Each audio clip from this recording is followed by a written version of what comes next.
बिल्कुल, देखिए इसमें थोड़ा सा क्योंकि प्रोसीजर है और प्रोसीजर में वक्त तो लगता ही है, लेकिन अगर इस बीच दिल्ली हाई कोर्ट में जो दो जजों की बेंच बैठने वाली है, सुधीर कुमार जैन और रविंद्र डुरीजा, अगर वो इस फैसले में कुछ परिवर्तन लाते हैं, यानी कि ईडी ने जो मांग रखी है कि जमानत पर फिलहाल रोक लगा दी जाए, कुछ परिवर्तन आता है तो यहाँ पर एक बड़ा असर पड़ेगा और फिलहाल जमानत पर जाहिर तौर पर रोक लग जाएगी।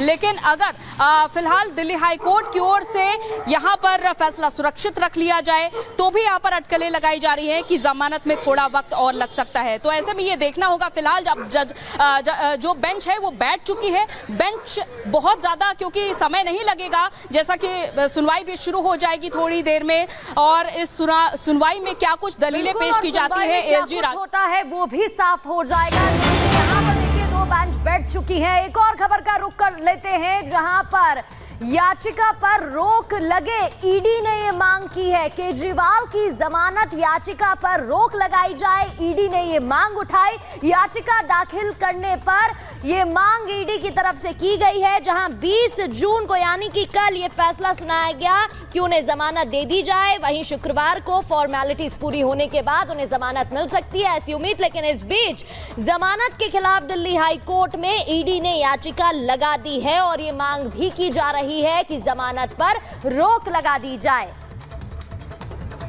और अंजलि लगातार हमारे साथ जुड़ी हुई है। अंजलि, एक तरफ जहां जमानत मिल गई थी तो लग रहा था आज फॉर्मेलिटीज पूरी हो जाएंगी और फिर उन्हें जमानत मिल जाएगी, वो बाहर आ जाएंगे, तो दूसरी ओर अब ईडी की तरफ से लगातार मांग की जा रही है कि इस पर स्टे लगा दिया जाए या इसे रोक दिया जाए, क्योंकि ईडी की ओर से देखिए दलील ये दी जा रही है कि अगर सीएम अरविंद केजरीवाल जेल से बाहर आते हैं तो वो गवाहों को प्रभावित कर सकते हैं, जो भी सबूत हैं उनसे छेड़छाड़ भी करवाई जा सकती है, ऐसे आरोप लगाए जा रहे हैं। लगातार ईडी की ओर से ये दलीलें रखी जा रही हैं और इसी तरह के कई सबूत ईडी की ओर से रखे गए थे राउ जमानी कोर्ट में, यानी कि ट्रायल कोर्ट में। इसके अलावा दूसरी तरफ ये भी जब जमानत मिली अरविंद केजरीवाल को तो शर्तें भी राउ जमानी कोर्ट की ओर से रखी गई हैं, जिसमें कि 2 शर्तें हैं कि वो किसी भी केस को प्रभावित नहीं करेंगे, किसी भी गवाह को प्रभावित नहीं करेंगे, सबूतों के साथ छेड़छाड़ नहीं होनी चाहिए। तो इस तरह की फिलहाल शर्तें रखी गई हैं और 1 लाख के निजी मुचलके पे उन्हें जमानत दी जाएगी। लेकिन इस बीच ईडी की ओर से अब जहां दिल्ली हाई कोर्ट का रुख किया गया है और तमाम दलीलें भी एक तरफ रखी जाएंगी, एसजी राजू की तरफ से अभिषेक मनु सिंघवी भी हैं, दूसरी तरफ केजरीवाल की तरफ से, क्योंकि अभिषेक मनु सिंघवी ने पहले भी उन्हें बेल दिलाई थी जब वो 2 जून को वापस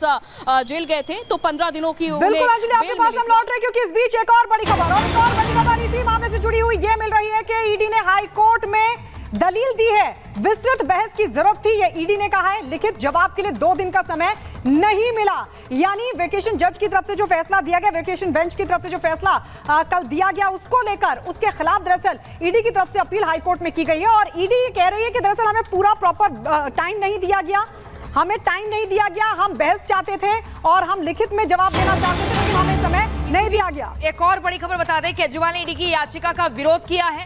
केजरीवाल की तरफ से ईडी की याचिका का विरोध लगातार किया जा रहा है। एक तरफ ईडी का कहना है कि हमें विस्तृत रिपोर्ट देनी थी, हमें 2 दिन का समय चाहिए था, वहीं इसका विरोध केजरीवाल की तरफ से भी किया जा रहा है।